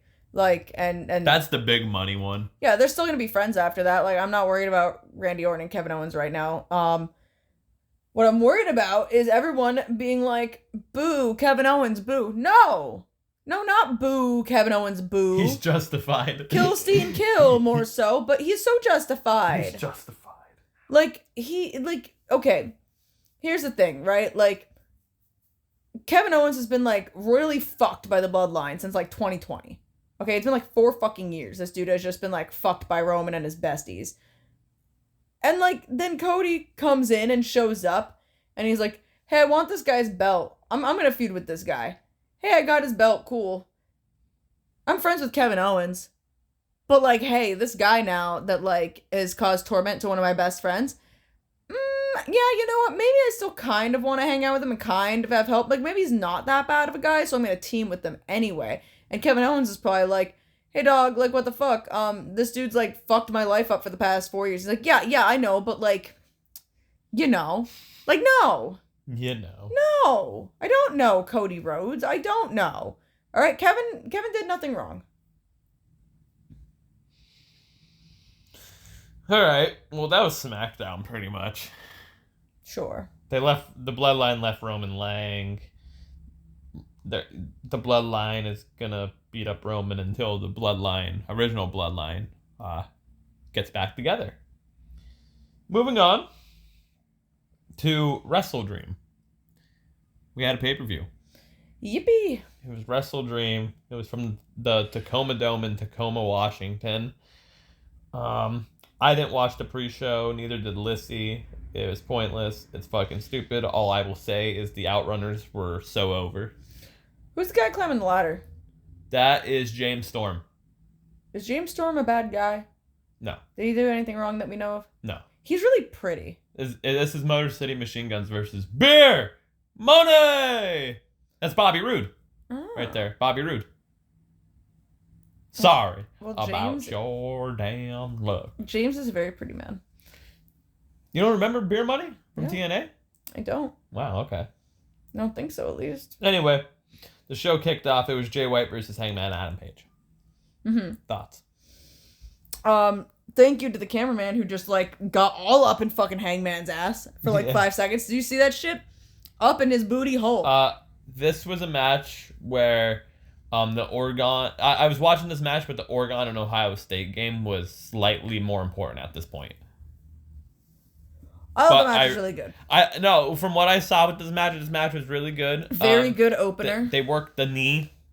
The left knee. Yeah, I felt targeted. Yeah. That fucking knee breaker on the fucking ramp.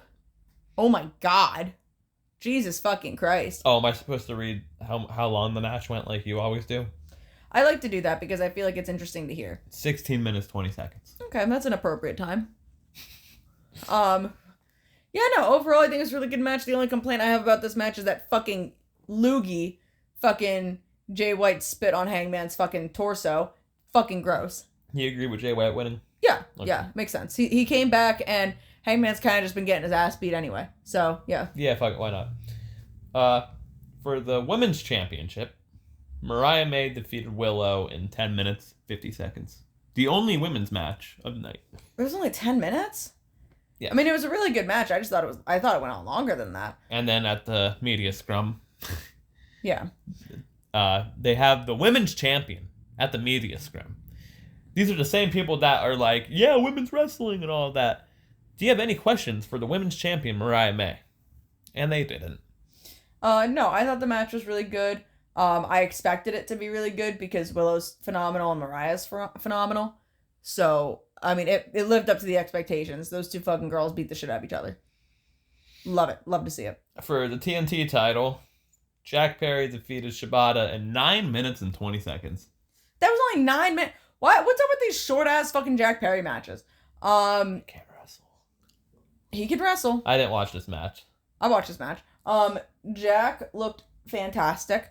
I would like to note he came out with the goat head mask, but he didn't wear the long coat that he usually wears. He wore the leather jacket. That looked fucking badass.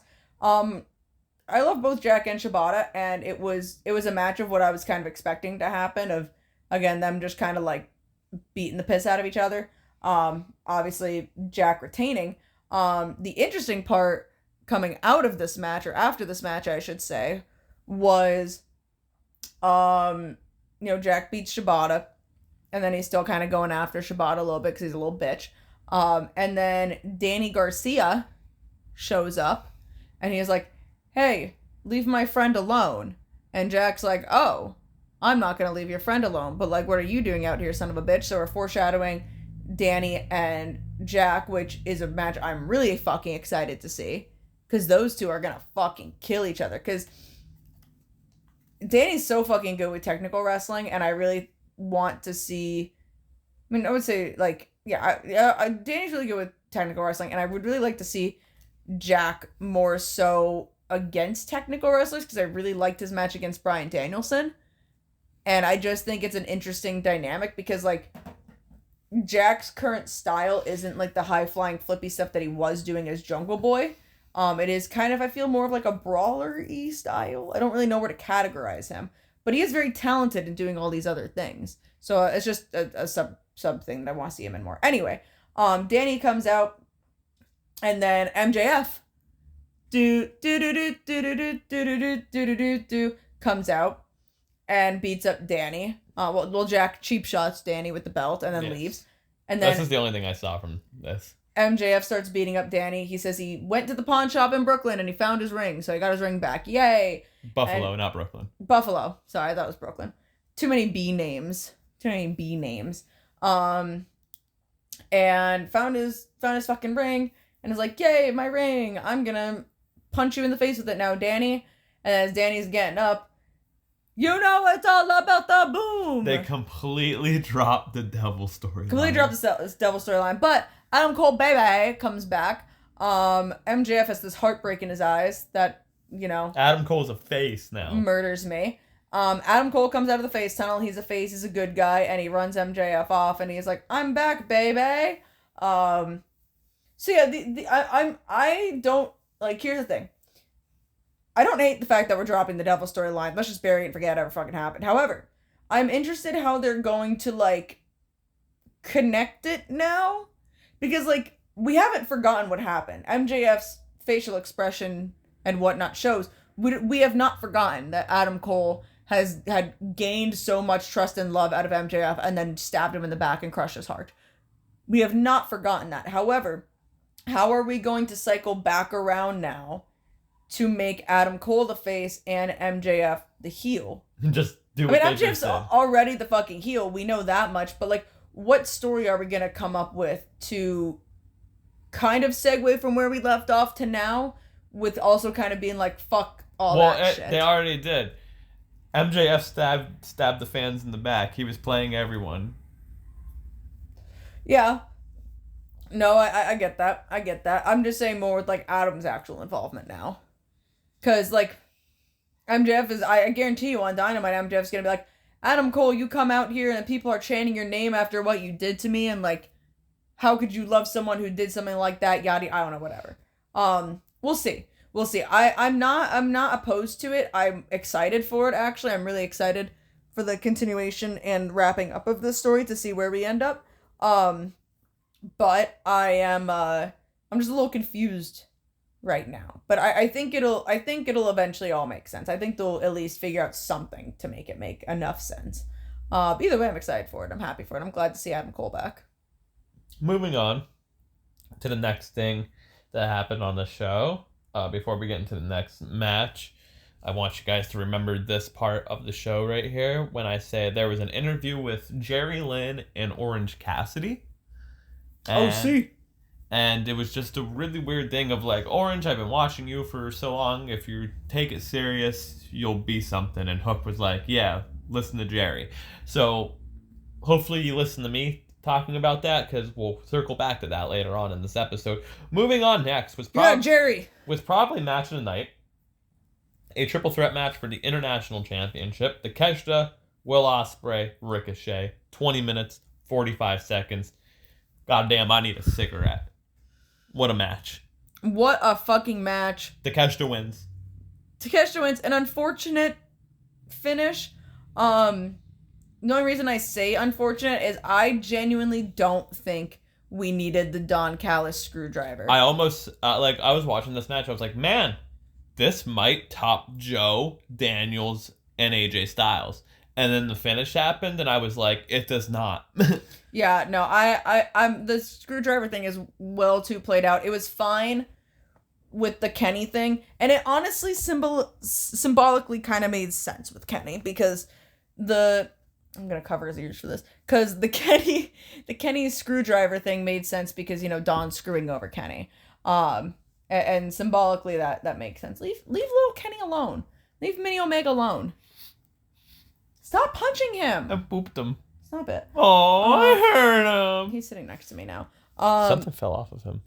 His wrist tape fell off. Where does wrist tape fall off to? I don't know, but it fell off. I'll find it. They slide off. It fell off by you. There it is. Oh, it's on me. Hello, Kenny wrist tape. Give me that. Why did it fall off? Oh, it's Velcro. Oh, I didn't notice that. I think it's Velcro. Here, can you hold the mic stand while I redress Kenny? Home now. I'm 6 feet from the edge and I'm thinking. I didn't know you could take this off. That's so cute. But anyway, yeah, it made sense with Kenny. It doesn't need to continuously be done now. I'm over it. Alright, Kenny, I might have to redress you a different time. Oh, wait, maybe. Technical difficulties here with Mr. Omega. Come on, there we go. But yeah, it took a little bit of the wind out of the match for me, honestly. And I get it that, like, we needed this Kyle, because Kyle Fletcher came out and was the one that hit him.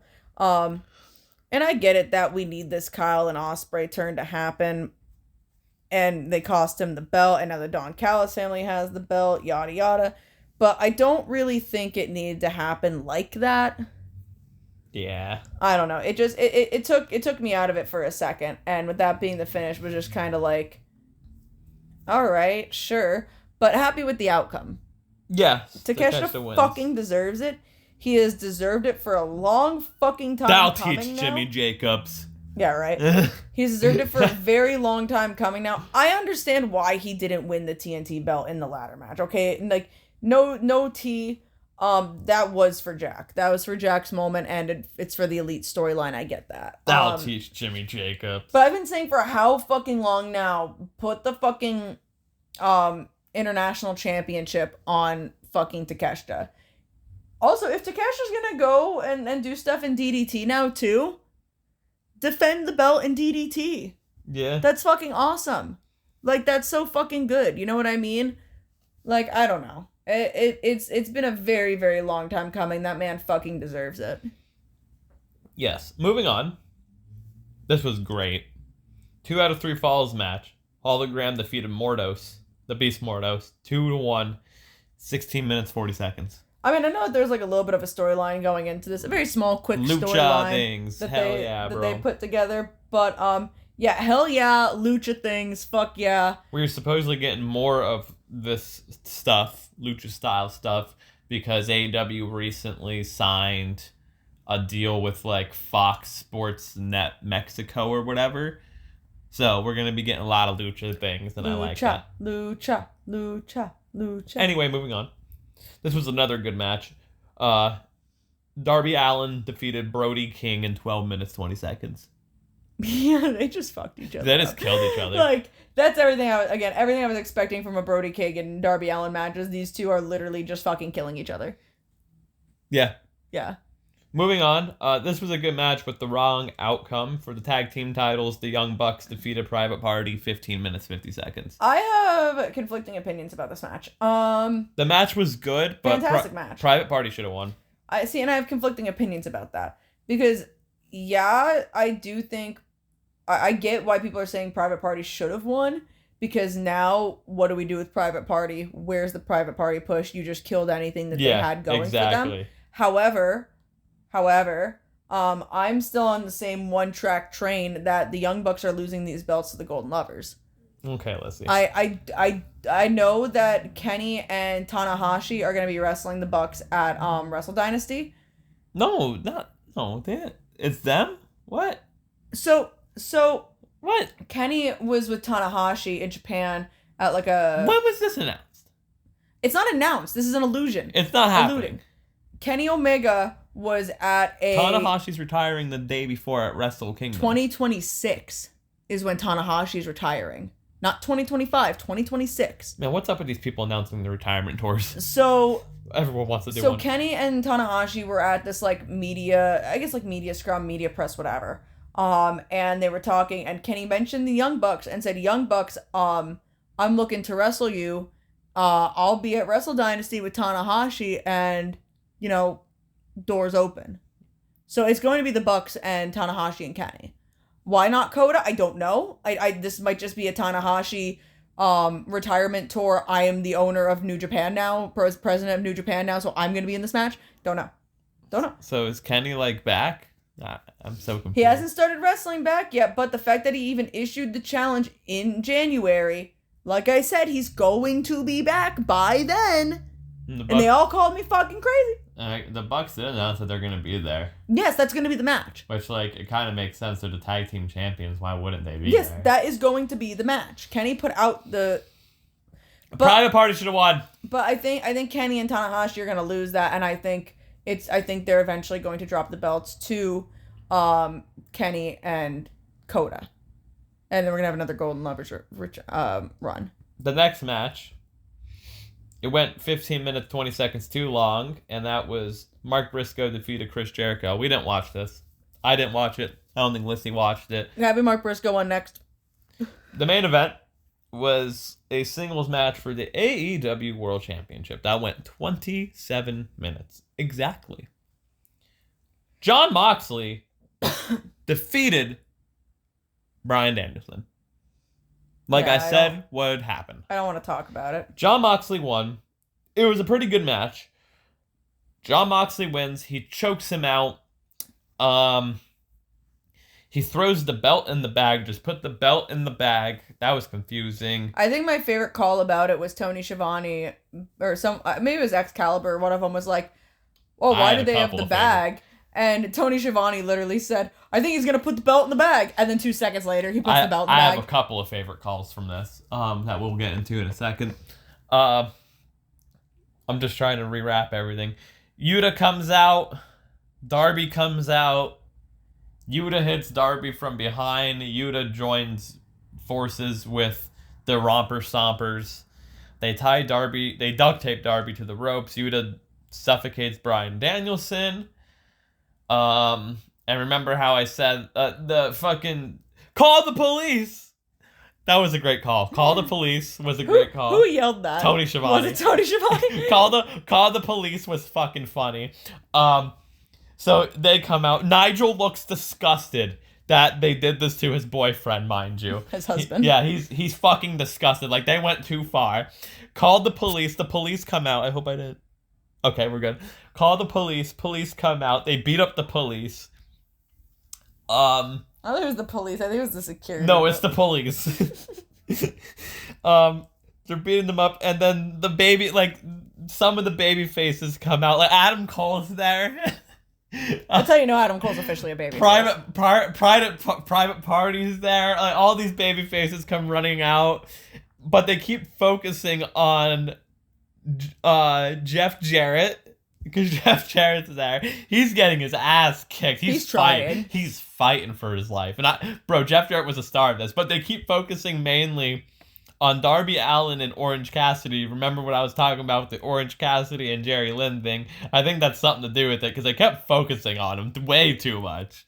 It could be a Lyssie fucking Kenny Omega thing, but something. I'm right about Kenny, dude. Something just tells me that Orange Cassidy is going to lead the AEW army into whatever the fuck is going on, because Lyssie, I'm gonna stop here. We'll pick it back up in a second, but I do need to ask you, did you notice that the crowd went silent during all this? Yeah. It was confusing as hell. Yeah. Like, no one knew what the fuck was going on. I don't know if that's good or bad. I'm not saying that's good or bad. I was just very confused. Like, I don't know. Like, I personally didn't like the ending. I felt like it was way too much happening. Here's the thing, right? This is not in Japan, is it? What? This game? No, this is in LA. Oh. Why? There's some, like, Japanese writing around. Because Shohei Ohtani. Oh, I see. I'm not sure what the fuck's going on. But I'm like, what the fuck where the fuck did you find this? It's the Mets and Dodgers. Like, did you hear me talking about wanting to get into Japanese baseball? No, it's the Mets and Dodgers. But no, so I don't hate the ending. The ending is very Bryan Danielson. They killed him off. Here's the thing, right? Bryan Danielson's a fucking psychopath. And I easily can see Bryan being like, okay, I'm gonna retire, but I don't want people to be happy. I want them to be heartbroken. I want them to be confused. I want them to be mad. I want them to feel like they just got all the wind knocked out of them, and I want them to leave feeling disappointed. Why? Because I'm fucking insane.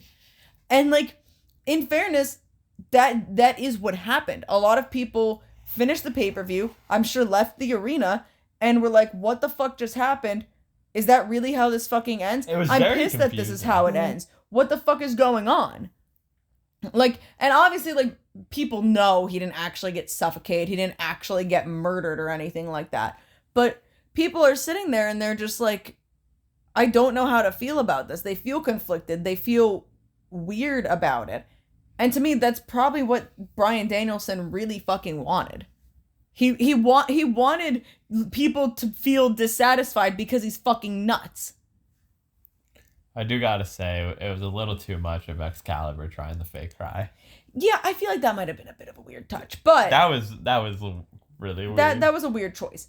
But I think that this is what he wanted. If this is what Bryan Danielson really wanted, I get it. It was so odd. And that's fair, and that is very Bryan Danielson core.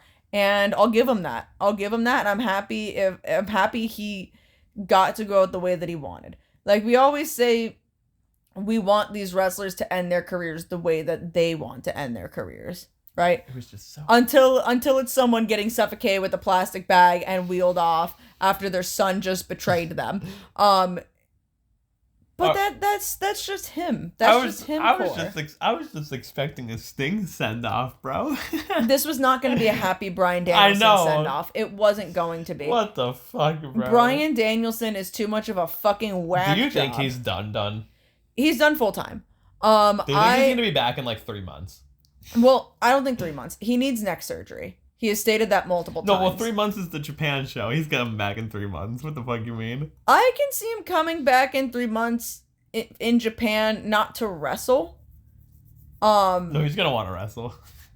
I don't know. He needs neck surgery. He has said multiple times he needs neck surgery, and I don't think neck surgery is a 3-month heal time. Is he working or shooting? Bryan Danielson does love to lie. So, Exactly. in fairness.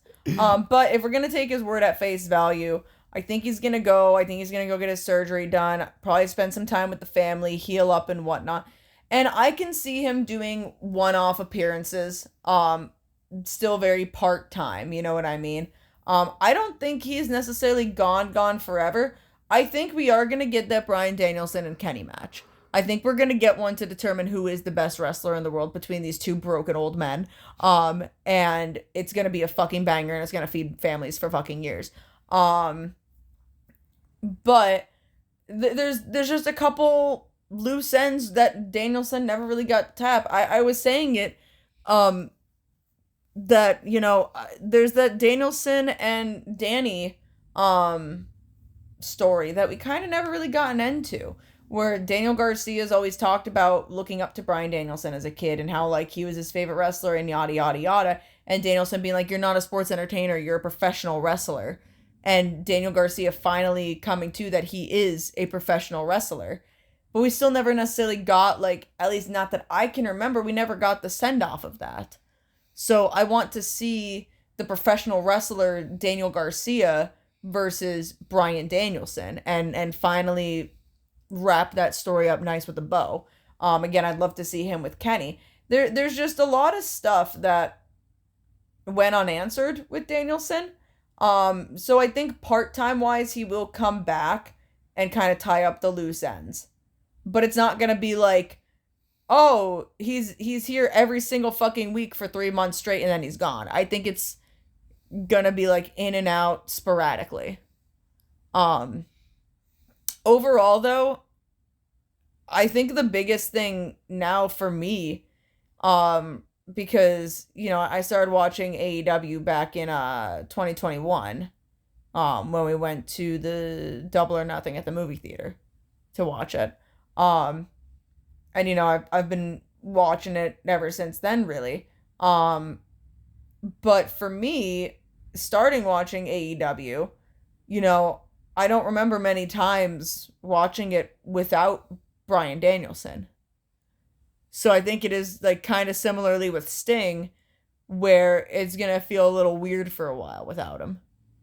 Because I feel like he was such a fucking big staple in AEW. Yeah. And now it's just going to kind of be like, man, really, like, enjoy it while you have it. Enjoy it while you can, because it's going to be gone before you know it. And I was not expecting it to go by that fast. So, you know. Mm-hmm. Again, I don't think he's gone.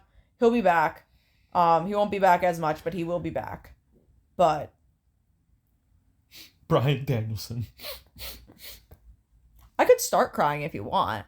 Like, no! Give me Kenny! Dog, give me my fucking Kenny back. I paid good money for him. Kenny Omega. You don't appreciate him like I do. Anyway, that was Day Kenny Omega retires, dude, I'm not talking to anyone for a week. that was WrestleDream. I'm not talking to anyone for a week when Kenny Omega that was retires. WrestleDream. What would you rate the pay-per-view? 2 out of 10.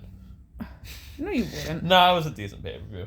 It wasn't the best. It wasn't the worst. Out of 5 stars? 3.5. I'd say 4. Okay. Because honestly, the only things that really took me out of it was the Don Callis finish. And I didn't even give a fuck about Jericho and Briscoe. No offense, Mark. I like Mark Briscoe a lot, but like anything that has to do with Chris Jericho, I really just don't give 2 solitary fucks about. And honestly, a Jericho match already on the card, automatically down half a star. I think I already down half a star, and then Don Callis fucking shit was just like, again, overdone, overused. I think I enjoyed this pay-per-view more though because I didn't watch the pre-show, so I didn't have to sit here for 6 hours. I only sat here for 4. Oh, AEW pay-per-views are so long. Yeah, when the actual pay-per-view's 4 hours, dude. Like, calm down. It's not that fucking long. It should be trimmed down to like 3, but no. We don't need to go to fucking midnight. Anyway, that was WrestleDream. Thank God. It's done. It's over with. Their next one's Full Gear. Are we going to Full Gear? No, we're not going to Full Gear. We're not? No. No? Because I think it's a couple days after the Eagles and Jags show. It's like a couple weeks. It's like a couple weeks. That's only a couple days. And that's very close in proximity. And we're not going to have the money for that because hopefully we'll be moving soon. Okay. So we're not going to Full Gear. No, I would love to go to Full Gear. We should go to Halloween Havoc and Hershey. No. Okay. I hate driving to Hershey. I'll drive to Hershey. No. Chocolate though. How's your laxatives? Don't know. You ain't shit yet? I haven't shit yet. It hasn't happened yet. That's crazy. But yeah, no, I am excited for Full Gear. Hopefully, if one of them comes around again next year to like a close area, because Newark isn't a bad drive at all. It's like what, an hour and a half? Yeah, I just think the only place that they've come locally that I would never go to again is Temple University. Yeah, I won't go back to Temple. That was a very confusing setup. No, I just don't like the area. Didn't like the area. How do people go to Temple? It's anyone who goes to school at Temple, I'm sorry, because my stepmom did. It seems fucking wild down there. Yeah. I wouldn't go back to Temple, and I wouldn't go back to Atlantic City. I go back to Atlantic City. Nope, I fucking hate Atlantic City. I love that it was on the boardwalk. Hate Atlantic City. I love that it was on the boardwalk. Hate it. Nope, it was cool. Atlantic City is the most overrated fucking boardwalk I've ever been to on my life. I just love that it was on the boardwalk. I hate Atlantic City, but I fucking love the boardwalk. Like, because it was on the boardwalk. Anyway, I get to pick Wrestler of the Week. And like I said, it's Wrestlers of the Week. So, Lyssie, this is when you take over. You gonna ask? Who would your Wrestlers of the Week be? That's cool, Kenny, because it's not you. Well, gosh darn it, you cunt. It's the Motor City Machine Guns. I'm out of this, bitch. Bye. The Motor City Machine Guns. Alex Shelley and Chris Sabin. Okay. Come on. Sorry, I'm trying to balance Kenny on my head. Okay, there we go. Okay, what was your first introduction to the Motor City Machine Guns? That's funny you ask, Lyssie. No! Leave Kenny alone. My first time I ever saw the Motor City Machine Guns was TNA. Of course. And there was a big battle between like Team 3D, the Dudleys, fighting the X Division, and the Motor City Machine Guns were part of that. And I was like, I really like these guys. And then years and years of like watching wrestling, you're like, wow, I really fucking love the Motor City Machine Guns. Until this day, I still love the Motor City Machine Guns. What's your favorite Motor City Machine Guns match? It's matches because it's a whole best of 5 series, and that's them versus Beer Money. Okay. And it was a best of 5 series. They had different matches. Do you have a favorite one out of the 5, or? No, the whole series is really good. Okay. It's on YouTube. That's what we were watching before I put the baseball game on. Yes. Which is really cool. I also really enjoy Chris Sabin versus Alex Shelley. And I also really enjoy when Chris Sabin, like these are just honorable mentions of singles titles. Chris Sabin versus Bully Ray for the TNA title when Chris Sabin won the TNA title. And I also like the Motor City Machine Guns versus Mick Foley. Do you have a preference in which machine gun you prefer? Alex Shelley. And why would that be? I always dug him more. I don't know why. They both literally have the same wrestling styles pretty much. I think it was because he did the blonde streak in his hair before and like had a faux hawk. He looked pretty cool. But yeah, I always dug Alex Shelley. I still like Chris Sabin, but I always enjoyed Alex Shelley and like his Ring of Honor stuff and whatnot. Are you upset that we're never going to get a Motor City Machine Guns versus Young Bucks match again? I mean, it would have been cool to see. Like, I would have liked to see what they would have done now. Yeah, it would have been cool to see, but I'm interested in what's happening with them going on with WWE. So with them going to WWE and presumably going to that was a weird ball. That was a weird run. And with the with them presumably going up to the main roster, what are some matches you would like to see? Motor City Machine Guns versus Pretty Deadly. What are some matches you would like to see? Motor City Machine Guns versus the Bloodline. Because that's going to happen. They have the belts. God. They're going to have to face Tama Tonga, bro. That's fucking terrible. Motor City Machine Guns versus Finn Balor and JD would be cool. Okay, I could see that. Or even Dom. Yeah. Alex Shelley versus CM Punk would be cool. We got that in Ring of Honor. The Motor City Machine Guns versus DIY. That would be a good one. That'd be a cool. really good one. Motor City Machine Guns versus the Usos if they reunited. All right. Motor City Machine Guns versus, since there's a TNA working relationship, we bring the Hardys over. Hardys versus Motor City Machine Guns. Okay. Alex Shelley versus Chris Sabin on Speed. The Motor City Machine Guns versus the Lucha Bros, but we gotta wait like 3 years for that. Okay. Yeah. There's some potential ones. Are you concerned about them going to WWE? Yeah.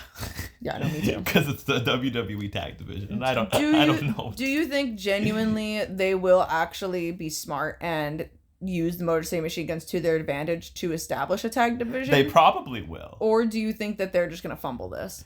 Because I am 50-50 on it. For the first 6 months, it might go well. And they're just going to be like, never mind. Then they're going to lose the tag titles to Pretty Deadly. And then the tag division is going to be shit again. Or they're going to lose the tag titles to like some random built tag team of like Omos and fucking the returning Matt Riddle or some shit. I don't know. They're going to... I don't know. Something's going to happen. Fucking Braun Strowman and Ricochet. Oh, Motor City Machine Guns versus the Creeds. That'd be good. Motor City Machine Guns versus Chad Gable. Just Chad Gable? Just Chad Gable. No, they'll fucking... Motor City Machine Guns will lose the belts to the fucking Wyatt Six or some shit. I don't fucking know. Yeah, I don't know either. Anything else you want to say about the Motor City Machine Guns? They're the greatest tag team of all time. Okay. Well, maybe not the greatest, but like top 5.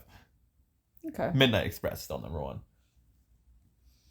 That everything you got? Yeah, what about you and the Motor City Machine Guns? I like them. You know, again, like I'm kind of familiar with their stuff in TNA a little bit here and there. I'm sure I've seen them like more times than I can remember watching TNA growing up.